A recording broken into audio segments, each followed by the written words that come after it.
Now welcome in BYU basketball senior guard forward Jake Toolson as part of our extensive coverage of what the whole world of sports means within the BYU realm. Jake, first and foremost, thanks for coming in. We really appreciate it. Thanks for having me, guys. All right, let's start here. How would you explain the last week in a few sentences?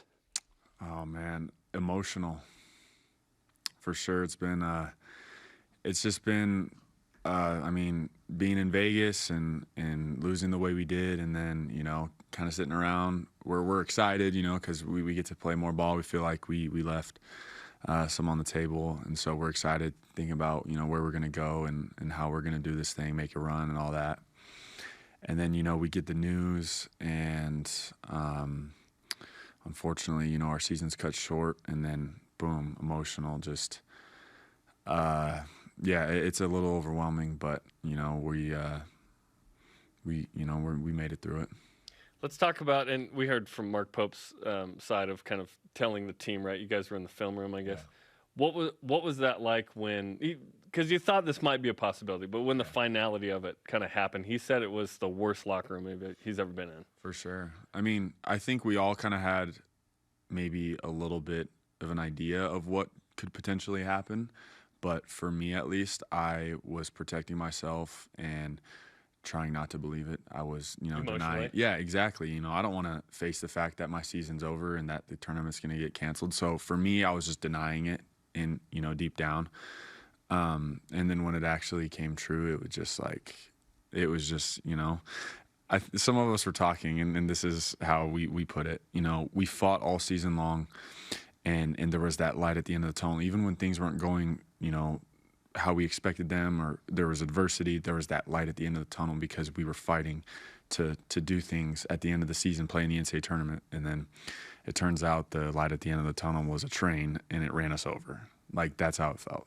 So it was really hard, really emotional in that moment. I think all of us were just really raw and emotional, and yeah, it was really difficult. I imagine many of those feelings are still raw. So walk us through how you're coping with this. What are you doing to try and process through all of this? Yeah, that's a good question. I think spending time with my family and being with them, they really help me get my mind off of things.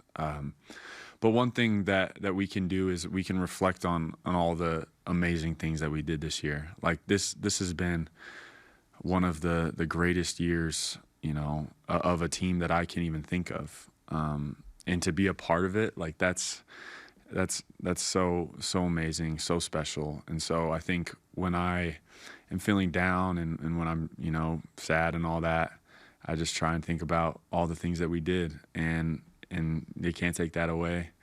And we'll be able to reflect and to think about all that for the rest of our lives. So that's pretty cool. Has the finality of it hit you? Like, have you evolved in kind of the steps of dealing with this? Or are you still like, because part of me thinks, oh no, like it hasn't fully set in because it's still fresh. Today was the day we'd be talking about. You're playing Indiana and all, but today would have been that day. I don't think so. I think it's going to take some time. Like yesterday, it was supposed to be Selection Sunday. Today we're, getting ready. Tomorrow leaving. I think too, it's just you're supposed to walk off the court on your last game. Like there's no closure. I mean, there is in a different way now, but I never got the chance to take my uniform off for the last time. I never got a chance to walk off with my brothers. And so I think not having that closure is going to make the process a little bit longer to get to a place where I feel like, that I have that closure. And especially, too, that meeting on Thursday, that was the last time we were together as a team. And since, it's just like everyone's been doing their own thing at home, not supposed to come in, not going to school. So we don't see each other anymore. It's like we had so much left to do and so much time to spend with each other. Like I wasn't expecting it to end so fast. I still needed to get a little bit more out of this to feel like I was ready to move on. But in due time, I think we'll get to a place where we can. Jake Toolson with us on BYU Sports Nation, senior guard forward for really what's been a magical team. Jake, what's the social media response been like for you with BYU fans going through all of this very fluid and unique situation? It's been incredible. I think as sad as everyone is and as heartbreaking and hard and difficult as this whole situation is for everyone, because we were all in this thing together. We all had so much on the line. I think just the overwhelming support and reflecting on what was one of the best years, ever in this program. And for me personally, the best year of my life. I think this team is so special. I'm so glad that I had the opportunity to come back and be a part of this. And, in 10 years, 20 years, when I see these guys, it's just going to be all love, because we know that we did things that nobody said we could, that nobody thought we could. And, we still had more to do, but we have nothing to hang our heads about. We have nothing to be sad about. We can be sad that it's over, but nothing to feel bad about, because what we did is truly amazing. And let's talk about that, because I think there was some scar tissue from fans' expectations going into the season. As soon as you came and Yoli came back, we said that's an NCAA tournament team. And then as we got closer to the season, it was like, well, we're afraid to expect the tourney because of the past 4 years. But this team was clearly in, with a month to go. And then it was what seed you're going to be, right? Which was exciting. So when did this team know that you could do this? Because every team talks that it can, but when did you know, okay, we can actually be pretty stinking good? I think, right away, right when we got together, when Yo announced he was coming back, that in May. Yeah, that changed things for everyone. We felt like, on paper, that we have a team that can really make some noise this year. And then just as we continued to grow and as we continued to work, I think we just grew more confidence of what we're going to be able to do and what we're going to be able to accomplish, even despite all the adversity with Yo going down, getting suspended, going down, Gav, Dalt, Trev, Zach, TJ. It's unreal. You think about all the things that this team dealt with this year, and to be where we were at the end, that's just a testament to your ankle. Did you mention that one? Nah, my ankle was fine. Yeah, but still, right? Yeah.